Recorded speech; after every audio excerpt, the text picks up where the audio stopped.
Didn't you had something going on with Santana a couple of years ago, 3-4 years ago? Yeah. That was it. That broke the camel's hump. All right. That was the end of it for me. I knew then that he and I were maybe good if we stayed in the room and wrote together. That was cool. But getting into the real planet, the real world, forget about it. There's no way him and I belong on the road or in a band or on a stage, because in the studio. we're such bad influences on each other. I can't blame him for everything. I'm not a child. You mean bad influences in terms of drug-wise, vices, or in terms of drugs? Period. You guys don't fight with each other. Nope, we get along great. But the drugs is what broke us up. It's what caused a lot of shit between us. But we wrote some of our most best tunes on drugs, you see. But some of the stuff we wrote, a lot of the other stuff was just on marijuana, just on pot, not really heavy core shits. But when we got money in our pockets, and all of a sudden we got introduced to the high life. Yeah, you can buy more expensive drugs. Yeah, so that screwed up. So that's what happened with the Alliance thing. And that was only in Nashville. I lived in Nashville for like 4 months. I blew it. I should have did a country western album. Shoulda, coulda, woulda. I mean, I had the best musicians in the world there. You know, the best country guys were there. You know, Ringo did Buku Blues. I mean, it would have been a whole experience for me to do that. But instead, Hard Luck Woman always seemed a little. Yeah, kind of. That's right. That's right. And so we didn't. We wanted to do rock and roll. Forget about it. I don't give a fuck who you are. You are not going to break rock and roll in Nashville. There's just no way, no how. So I know that now. Leave them alone. Just leave their country alone. And we come barging in. I made a lot of great friends, though. A lot of country stars I met. Got drunk with a lot of them. It was an experience. We did a little road tour. We had our own bus. Nice bus. We had Thomas Dolby's bus. So that band actually played some dates. Yeah, we did a few clubs. And I didn't play drums. I played congas, timbales, and percussion, and I sang up in front. And I had a drummer. 5-piece band. I had a ball. I did all the vocals. Have you considered doing something like that for your new band? I'll never do it again. I don't want that responsibility. It's frightening. But I learned to play some great timbales and congas now that I could fucking never knew how to do all the syncopation shit. But I belong behind my drums. And even when we would do the shows at the end of the night, for the encore, I'd play. And the whole place would go absolutely insane. So, it got to be, there was a message beating me in the head, Peter, you don't belong where you belong. No, I know where I belong, behind my tubs. I got a beautiful set of pearls.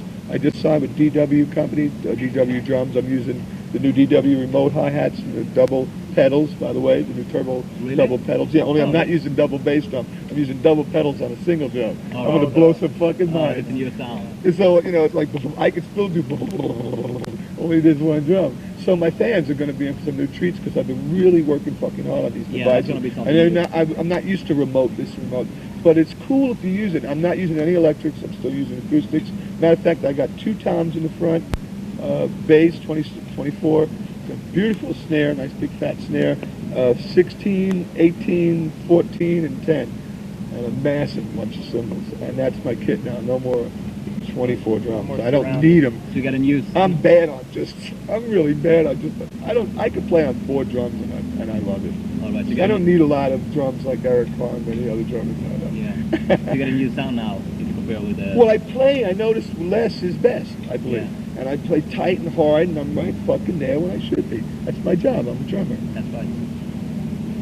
I got that for a while. That was a start. See, my sense of humor has come back, and it's nice to have it, believe me. So how much time was there between Chelsea and when you first joined Kiss or met Gene or whatever? A couple of years? Yeah, a few years. 72.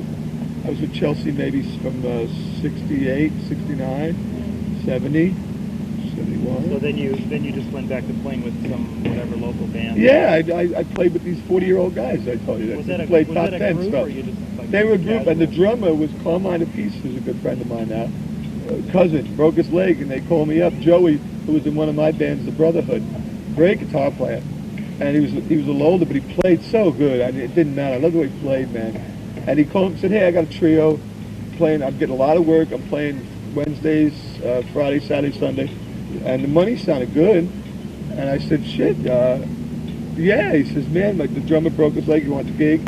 I said, fuck yeah, I'll take the gig. I'm not working. I'm not doing anything. But I felt really depressed because when Chelsea came out, I thought I was big shit, and I started my stuff all over town like I'm the big star. Now, You're back to where you started. humble pie, you know, and the same guys who I shit on who played with me, and I used to go down to their club and sit there like a big star. Like now I'm famous. I was working with them again. They were nice enough to take me back, and I thanked them for it. And I played, and then Gene and Paul eventually came in to see me playing. But I played with them for a year or so, and I just worked. But I was so unhappy, not doing originals. Oh. We were doing jukebox music, and we weren't doing anything that was original. And Chelsea was original, and I always wanted to do originals, so it was real desperation. Were you able to? So you did a lot of the writing in your early bands too.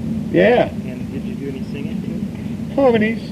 No one knew I had a voice. I didn't either. I used to sing great in the bathroom or in subways. And I used to sing with a lot of doo-wop type bands. The older guys than me, they'd let me sing with them when I was a kid. So I've always had this raspy, natural voice. And one time, I should say, Eddie Kramer, I love him.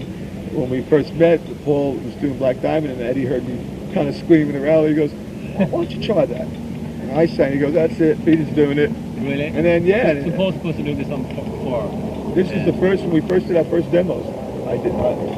Paul was supposed to sing Black Diamond. I sung it. Really? Yeah. Oh, no. And it was great.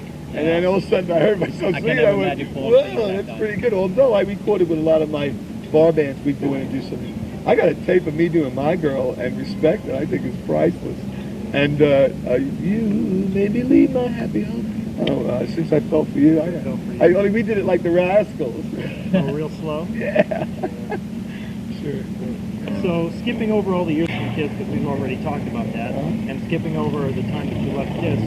Okay, so then we could come up to the time of, let's say, the Criss Pendridge Alliance, and that broke up, and then from that time we moved until, to California. Yeah, you moved to California. So since that time up until Balls of Fire, no one really heard anything. So you were just taking a extended vacation of sorts.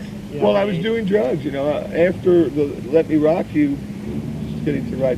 Oh, you mean right before that? Well, in that whole period. You know. Well, I know after Let Me Rock You, it got to me. I don't remember half of those years, but